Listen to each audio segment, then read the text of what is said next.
Habang hawak ang kanyang backpack, halatang nakahinga siya ng maluwag dahil sa wakas ay nakapasok na siya sa prestihiyosong Sunset College. Tiningnan niya ang keycard na binigay ng kanyang madrasta, nakasulat doon ang Four Seasons Garden, na marahil ay iyon ang kanyang dorm room. Pagdating niya sa hinahanap na gusali, umakyat siya sa hagdan, in-swipe ang keycard, at pumasok sa kanyang kwarto.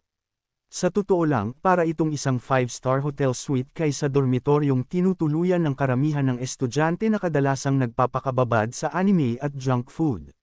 Sa anumang kaso, ito na ang simulan ng bago niyang buhay sa kolehiyo.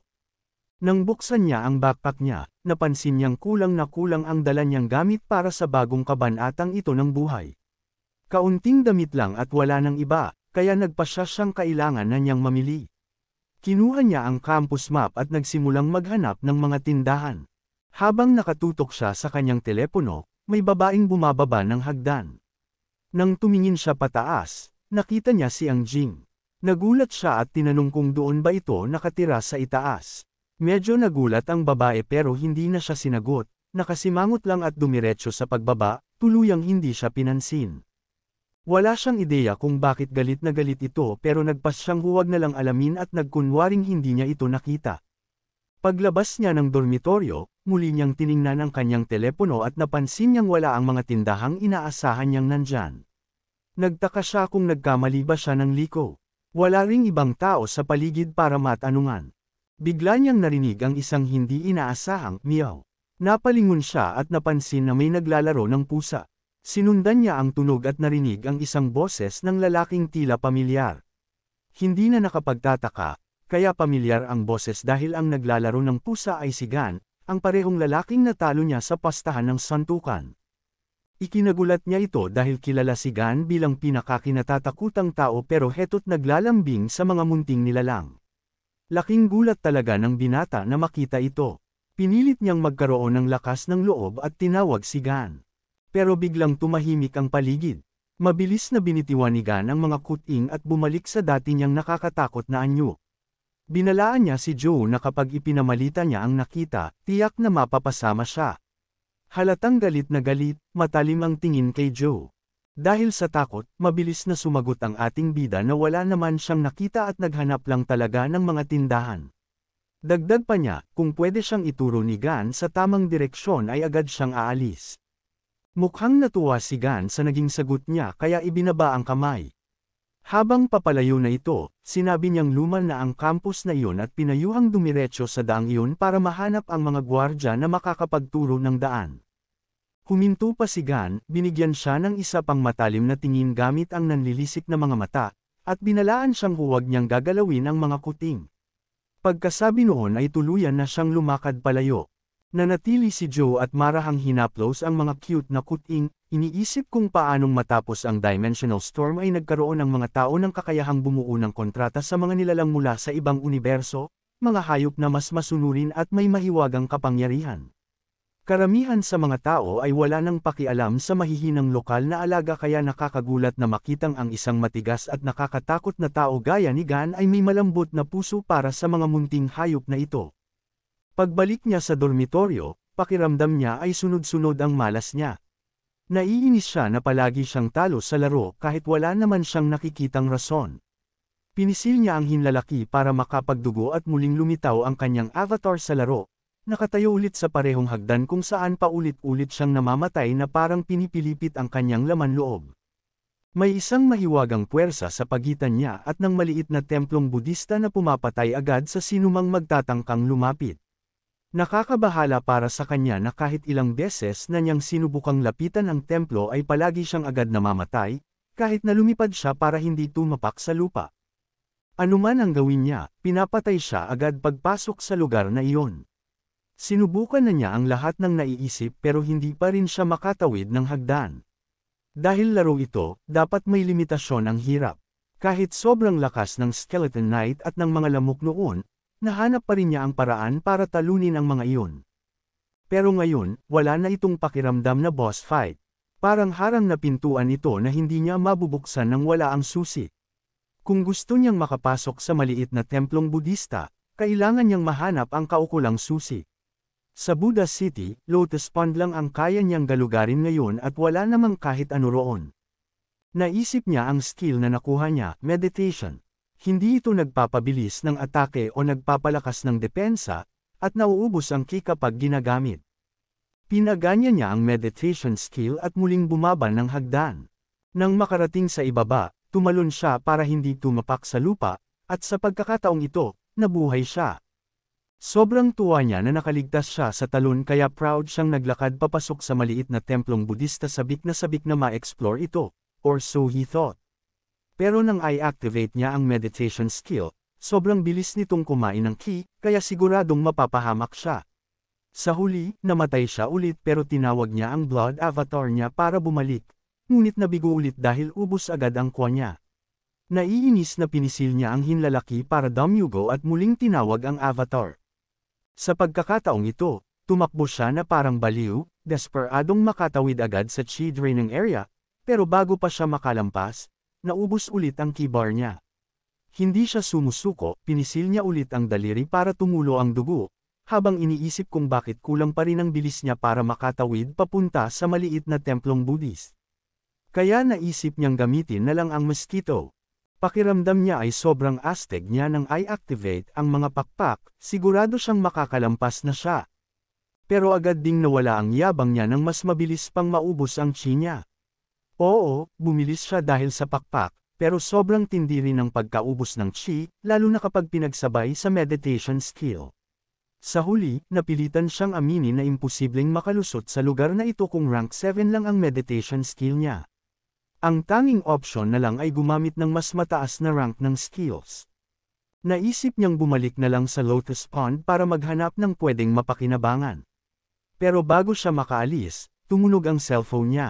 Si Lian ang tumawag. Casually lang na sinabi ni Xuan na pumunta siya sa Lotus Pond para manood ng show. Na-curious si Shu at nagtanong kung ano ang interesante doon. Diretso lang ang tingin ni Xian sa harap kung saan makikita ang stepsister ng bida na nakatayo laban sa isang mukhang gorilyang lalaki, sabay sabi ng misteryoso na, maiintindihan mo rin pagdating mo. Habang nakatayo siya roon, umuugong ang bulungan ng mga tao, sinasabing nasa legendary level na raw siya bago pa man siya nag-enroll. Ang kalaban niya ay si Yang Luo, isang third-level legendary figure. Ipinagyayabang ni Yang Luo na papatayin niya ang Buddha Heart Lotus para ailay sa kanya. Pero tinignan lang ng stepsister ang bulaklak at mayabang na sinabing huwag na niyang pag-aksayahan ng hininga ang ganun kababawang bagay. Kumpiyansa siyang puro salita lang si Yang Luo at hindi nito kayang talunin ang Blood Stripe Buddha Heart Lotus. Nagalit si Yang Luo dahil sa kahihiyang inabot mula sa pagtanggi. Sa isang banda, kumanga si Xuan nang marinig ang tunay na pangalan ng bulaklak. Ibig sabihin ay na-research talaga ito ng stepsister. Makikita rin si Miu, yung tauhan mula sa mga naunang kabanata, na nagsabi na sinusubukan ni Yang Luo na ligawan ang family kaya siya nagpapakitang gilas. Kinonto ni Shen na bagamat sikat ang Yang family, wala iyon sa ang family. Pati negosyo ng Yang family ay umaasa sa ang family. Dagdag pa niya, hindi kailanman magkakainteresi ang Jing kay Yang Luo. Sumang-ayon naman ang alalay at sinabing ang tanging karapat-dapat sa kanya ay si Lewan mismo. Pero mabilis siyang pinutol ng boss niya, sinasabing wala siyang interes kay Ang Jing.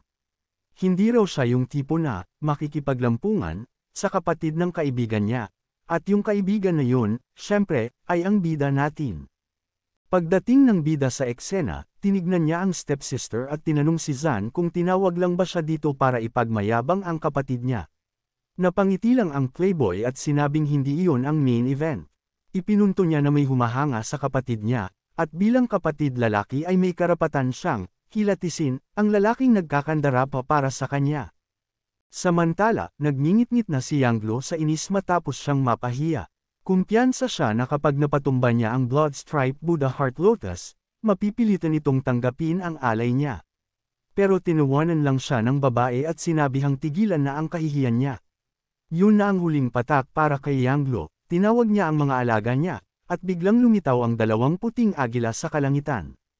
Namangha si Mio nang makita ang dalawang legendary level Silvery Eagles. Pasiga na inutusan sila ni Yang Luo, at mabilis silang sumugod sa Lotus Flower. Pero hindi rin basta-basta ang bulaklak, nagbitaw ito ng pulang laser na direktang tumama sa isa sa mga agila. Tinuwanan lang ito ni Yanglo, sinasabing hindi sapat ang ganong atake para pigilan ang mga alaga niya. Nang madisperse ng mga agila ang pulang blood laser, umatake sila pabalik sa bulaklak. Muling napabilib si Mio nang makita niyang immune sa blood erosion ang mga balahibo ng mga agila. Hindi nakakapagtakang nasa legendary level sila. Sa puntong iyon, pakiramdam niya talagang delikado na ang Lotus at baka mapitas na ito. Pero biglang sumingit ang bida, sinasabing hindi ganon ka-simple yun at malayo pang matapos ang laban. Habang patuloy na kinakalmot ng mga agila ang matitibay na petal ng Lotus, biglang nagising ang bulaklak, dahan-dahan itong nagbuka. Agad umatras ang mga agila, at binigyan sila ng malamig at nakakatakot na tingin ng bulaklak na nagpadama ng kilabot kay Yanglo. Klaro na sa kanya na sumobra siya sa kumpiyansa. Paliwanag ni Xuan, sa teorya karamihan ng mga Lotus creatures ay mahihina, pero ang isang ito ay ibang klase ng species. Gayunpaman, halatang ayaw umatras ng mayabang na gorilla na iyon. Agad niyang pinabago ang anyo ng mga agila para maging parang mga nagliliyab na phoenix. Sa nag-aapoy nilang anyo, sumugod ang mga ito sa lotus flower sa kidlat na bilis gamit ang golden claw ability. Pero mabilis ding nagtago ang bulaklak sa likod ng red crimson shield na pumihil sa mga phoenix bago pa sila makapagbigay ng matinding pinsala. Gulat ang gorilla nang makita na may defensive key fighting skill pala ang bulaklak. Pero doon din niya na-realize na ang blood shield ay depensa lang sa paligid mismo nito. Kaya naisip niyang guluhin ang bulaklak gamit ang phoenix sa harap, habang magpapadala siya ng isa pa para umatake mula sa itaas kung saan walang bantay. Mabilis na napansin ng bida natin na plano ng gorilla na umatake mula sa itaas. Bigla siyang nakaramdam ng kilabot, naalala niya kasi ang karanasan niya sa laro kung saan kinain siya ng halimaw mula sa itaas. Pasigaw niyang sinabi na bitag iyon. Pero bago pa man maunawaan ng gorilla ang sinasabi niya, nakarating na ang agila sa bunganga ng lotus. Bumuka ang dambuhalang bibig ng halimaw na puno ng matutulis na ngipin at sa isang iglap, nilamon nito ang isang nagliliyab na phoenix eagle. Naglabas pa ng burp ang bulaklak, parang nasarapan sa kinain nitong inihaw na ibon. Halos manggilabot ang mga nanunood sa nakakatakot na eksenang iyon, at si Yanglo ay nawala ng isang mahalagang alaga sa isang bagsak lang. Napabigla si Yanglo sa nangyari at dali-daling pinabalik ang huling natitirang alaga. Wala na siyang nagawa kundi panggigilan ang kanyang mga ngipin sa inis. Doon na siya lumapit ng mayabang sa bida, nakatingala ito na parang big shot at tinanong kung paano raw nalaman ng bida na bitag iyon. Siyempre hindi pwedeng sabihin ni Joe na naranasan na niya ito sa laro. Buti na lang at sumingit si Mio at sinabing, siyempre alam niya na bitag iyon. Ranked second siya sa real combat test ng Gida Province. Tinuwanan lang ito ng gorilla, pero hindi pumayag si Mio. Binalingan niya ang mayabang na lalaki at sinabing, anong nakakatawa? Wala ka bang kahit kaunting hiya na nawalan ka ng Silvery Eagle? Kung ako yun, hukay na lang ako ng libingan at gumapang doon sa hiya. Lalong nena si Yanglo at naghamon, gusto ko ngang makita kung paano mo raw tatalunan ang lotus. Sagot naman ni Mio, confident na sabi, kayang-kaya yan ni Joe. Para sa kanya, laruan lang yan. Hindi katulad mo na napahiya lang dito. Tahimik lang ang bida natin kasi hindi rin siya sigurado sa isasagot. Dumating naman ang stepsister niya, lapit na lapit sa mukha niya at diretsyong tinanong, kaya mo ba talagang patumbahin ang Bloodstripe Buddha Heart Lotus?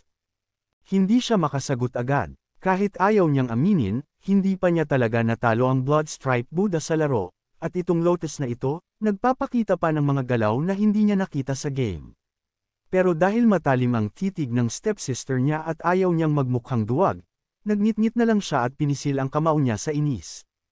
Nagsimulang tumawa ang gorilla at sinabing mukha raw siyang natatakot.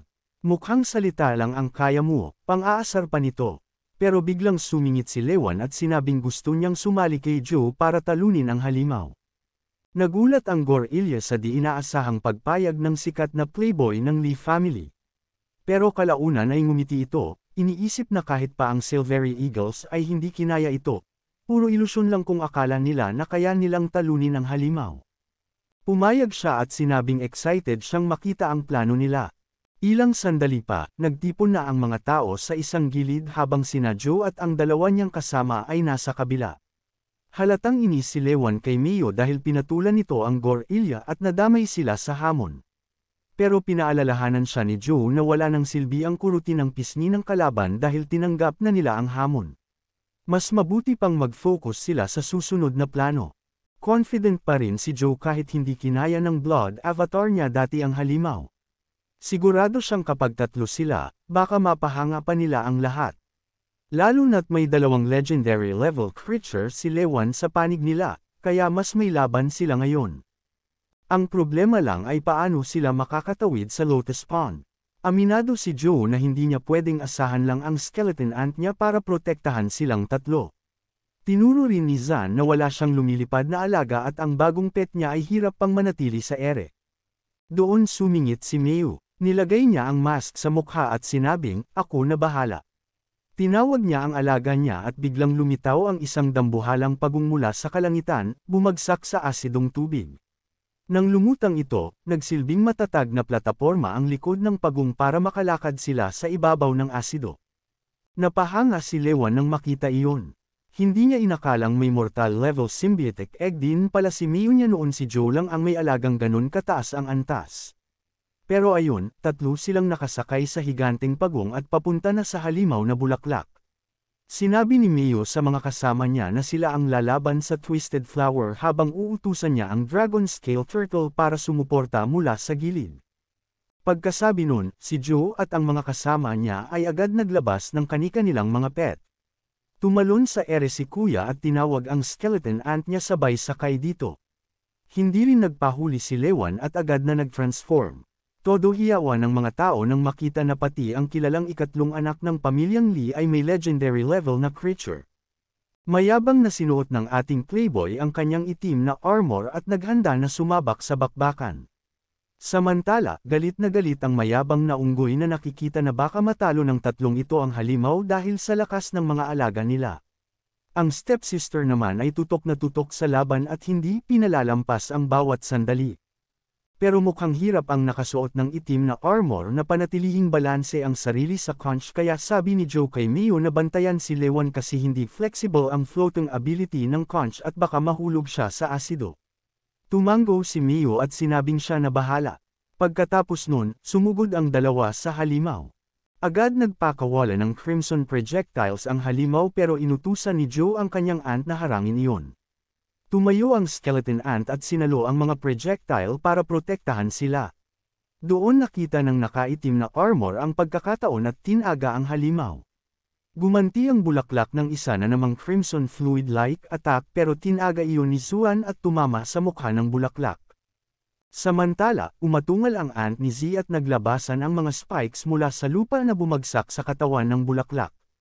Pero hindi man lang ito natinag. Agad nitong pinulbos ang mga spike na parang pipino lang. Napaisip si Joe kung niloloko sila ng bulaklak para atakihin ito mula sa taas, pero sumingit ang playboy at sinabing hindi na kailangan yun dahil kaya nila itong talunin harapan. Nag-charge siya ng sword niya at nagsimulang maglaho. Samantala, hindi rin nagpapahuli ang halimaw. Umungal ito ng malakas at naglabas ng parang buhawi mula sa bunganga. Ang bigat ng hangin kaya hirap makalapit ang ating bida pero nagmatigas ang nakaitim na armor. Nang fully charged na ang espada, bumagsak siya sa halimaw na parang meteoro at winasak ito mula sa loob. Habang nasusunog na ang mga talulot ng bulaklak, may palakang lumabas mula roon at samuka ng kung anong itim na bagay na papunta sa playboy na pagod na at parang patak na lang mula sa langit. Pero bago ito tumama, narinig natin ang sigaw ng bayani habang pinapalabas ang kanyang power punch. Pumutok ang mga apoy at nawasak ang itim na enerhiya. Itinapon ni Joe ang suntok mula sa malayo at durog ang mga tira-tirang energy na kinakapitan ni Zuan. Agad niyang sinigawan si Mio na suluhin si Lewan habang siya ang bahala sa mabahong pulaka. Sumang-ayon ang alalay at sumugod si Joe. Tumalon siya mula sa skeleton ant niya na may naka-charge na apoy sa kamao. Samuka pa ng malagkit na laway ang pulaka pero madaling naiwasan iyon ng ating bida. Alam na ng pulaka na yari siya kaya nag-brace na lang ito. Sumabog ang kamao ni Joe at tinapos ang halimaw. Nang hamupa ang apoy, dugo at latak na lang ang natira. Biglang napansin ni Joe na malapit nang mahulog si Zuan sa asidikong tubig. Galit na galit ang playboy at sigurado siyang sinasadya ni Mio na pabayaan siyang mahulog. Halatang totoo nang ngumisi si Mio at sinabing deserve ni Zuan na maligo sa asido. Handa na sanang makialam ang stepsister pero nauna na si Joe na sumalo kay Zuan bago ito mahulog. Hiyang-hiya si Playboy na nailigtas na naman siya ni Joe. Pagkababa nila sa shell ng Dragon Scale Turtle, nagsimulang sigawan ni Mio si Joe at inakusahan na may isa pa itong alaga na tinatago. Pero napabuntong hininga lang si Joe at sinabi kay Mio na isa lang naman ang trabaho niya pero pumalpak pa siya. Doon sinampal siya ni Zuan at tinawag na sobrang pangit umarte. Tumilapon si Mio at nagtanong kung bakit siya pinagtaksilan. Nagkalamat ang mukha niya sa lakas ng sampal. Ipinaliwanag ni Mio na hindi raw matatalo ni Zuan ang kapatid niyang si Moby dahil binayaran na ni Moby ang lahat ng tao roon. Pero bigla siyang umatake ng pataksil at binasag ang Dragon Crystal na kinatatayuan ni Joe at Zuan. Malinaw na kung hindi niya kayang talunin si Playboy, handa siyang hilahin silang lahat sa asido. Habang lumulubog ang mga piraso ng bato sa asido, mukhang delikado na para sa dalawa. Pero sa huling sandali ay niligtas sila ng isang mahiwagang blob na bumalot sa kanila. Sino ang nasa likod ng pagsajip? Walang iba kundi ang stepsister ni Joe. Ang susunod na eksena ay sa investigation office ng Sunset.